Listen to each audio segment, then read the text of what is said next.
श्री स्वामी समर्थ श्री गुरुदेव दत्त.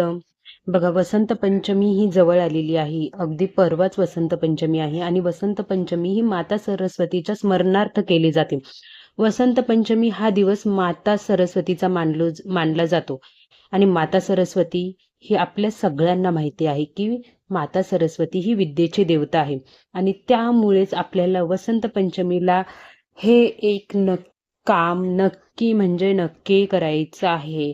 खास करून हा व्हिडिओ आईसाठी आहे. आईने हा व्हिडिओ शेवटपर्यंत बघायचाच आहे आपल्या मुलाच्या उज्ज्वल भविष्यासाठी. असं नाही आहे की फक्त आईच हे काम करू शकते, वडिलांनी केलं तरी चालेल आणि मूल मोठं असेल ना तर त्याने स्वतः केलं तरी चालेल. बघा, जर का तुम्ही हे काम वसंत पंचमी दिवशी केलं ना तर तुमच्या मुलाला नक्की म्हणजे नक्की 100% माता सरस्वतीचा आशीर्वाद लाभणार आहे. त्यामुळे तुम्ही हे काम नक्की करायचं आहे.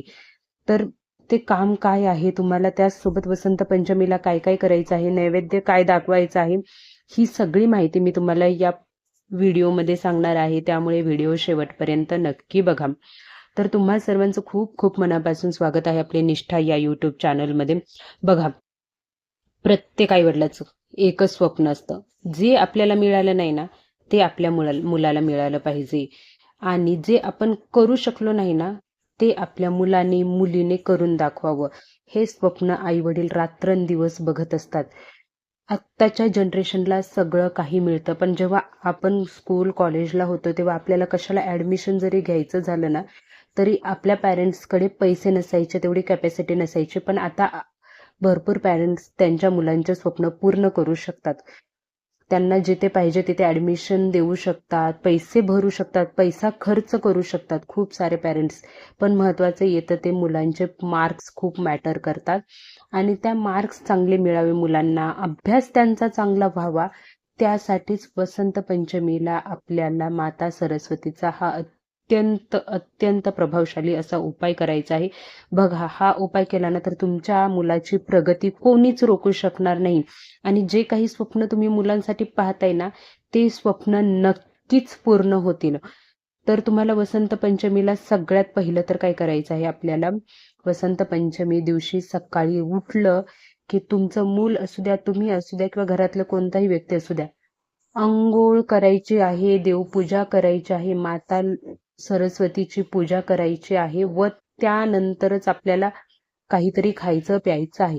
मूल छोटं असेल, त्याला भूक लागली असेल, तुम्ही खायला द्या. पण तुमचं मूल जर मोठं असेल ना तर त्यालाही हा नियम सांगा की जोपर्यंत तू माता सरस्वतीच्या पाया पडत नाही, त्यांची प्रार्थना करत नाही, तोपर्यंत तुला खायला काहीच मिळणार नाही आहे. त्यामुळे सकाळी लवकर उठून तुम्ही तुमच्या मुलांनी हे काम करायचंच आहे की सकाळी उठलं की अंघोळ झाली की पहिली माता सरस्वतीची पूजा करायची आहे आणि त्यानंतरच आपल्याला खायचं प्यायचं आहे. आता त्या दिवशी माता सरस्वतीला सगळ्यात जास्त प्रिय आहे तो म्हणजे पिवळा किंवा पांढरा रंग. त्यामुळे त्या दिवशी शक्यतो पिवळा किंवा पांढरा रंग परिधान करायचा आहे. आता तुमच्याकडे पिवळा किंवा पांढरा रंग नसेल ना तर ठीक आहे, तुम्ही इतर कुठलाही लाईट कलर परिधान करू शकता, पण लक्षात ठेवा काळा रंग आपण कोणत्याही पूजेसाठी वापरत नाहीत. संक्रांत सोडली तर आपल्याकडे काळा रंग वर्ज्य मानला जातो. कुठल्याही शुभ कामात काळा रंग घातला जात नाही. त्यामुळे शक्य असेल तुमच्याकडे पिवळा किंवा पांढऱ्या कलरचे कपडे असतील तर ते घाला, नसतील तर इतर कुठलाही एखादा लाईट कलर घाला, म्हणजेच लय गडद असे कलर घालू नका.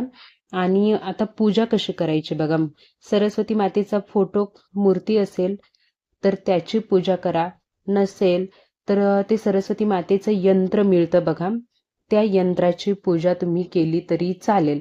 त्या यंत्राचा फोटो मी तुम्हाला वरती दाखवते, तसा तुम्ही एखादी प्रिंट काढून आणली ना तर तो एखाद्या चौरंगावरती पिवळं वस्त्र अंथरून त्याच्यावरती तुम्ही तो फोटो ठेवा आणि त्याची पूजा केली तरी चालेल.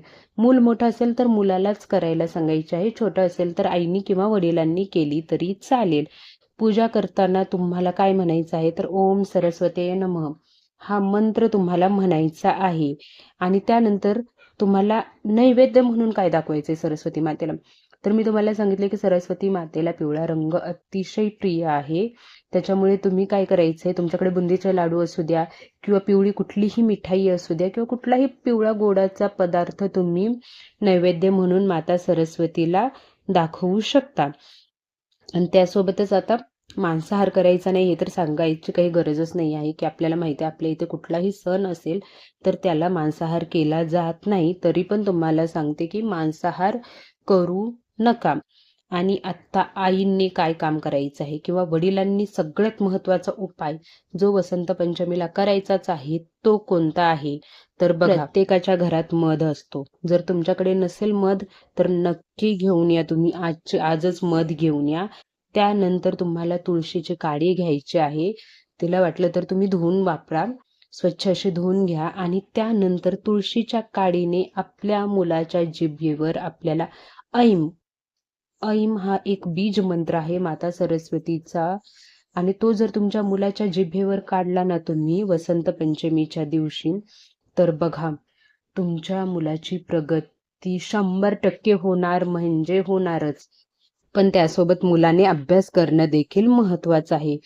तुमच्या मुलाच्या अभ्यासाला साथ माता सरस्वती देणार आहे. त्यामुळे तुम्हाला हा उपाय नक्की करायचा आहे वसंत पंचमीच्या दिवशी. एवढंच नाही तर दर महिन्याला पंचमी तिथी असते ना, प्रत्येक महिन्याच्या पंचमी तिथीला तुम्हाला हा उपाय केला तर अतिउत्तम आहे. त्यामुळे तुम्ही नक्की हा उपाय एकदा करून बघा. बघा तुमच्या मुलांची स्मरणशक्ती वाढेल. त्यामुळे अत्यंत प्रभावशाली असा हा उपाय तुम्ही एकदा नक्की करून बघा. मी स्वतः केलेला आहे आणि माझ्या मुलीच्या बुद्धीमध्ये खूप फरक पडलेला आहे.